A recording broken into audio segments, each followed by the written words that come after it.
गरुड़ पुराण अध्याय 13 नरक की सजाएं। कौन से पाप की क्या भयंकर सजा होती है।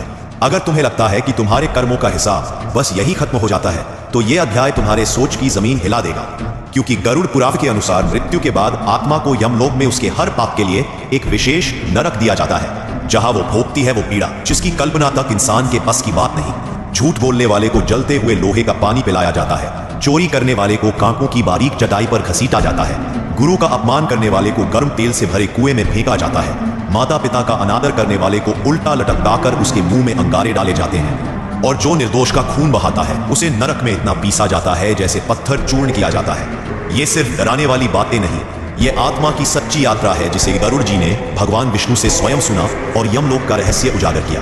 हर नरक का नाम है, उसकी सजा तय है और वहां समय सीमा भी तय होती है, परंतु उस पीड़ा की तीव्रता समय से नहीं पाप के भार से मापी जाती है। अगर आज तुमने किसी को धोखा दिया, झूठ बोला, किसी के साथ अन्याय किया, तो सोच लो उस कर्म की सजा तुम्हारे सामने खड़ी है। गरुड़ पुराण कहता है नरक का दरवाजा उन लोगों के लिए खुलता है जो सोचते हैं कोई देख नहीं रहा, पर आत्मा के साथ चलता है उसका पूरा लेखा जोखा, जो यमदूत ले जाते हैं चित्रगुप्त के सामने। और वहां ना कोई वकील होता है, ना कोई अपील, बस फैसला और सजा। जागो और अभी से कर्म सुधारो, ताकि कल तुम्हारी आत्मा उस नरक में न फंसे जहां चीख भी अनसुनी रह जाती है। अगर तुम इस अध्याय को सुन पा रहे हो तो तुम्हारी आत्मा भी जीवित है, उसे दिशा दो।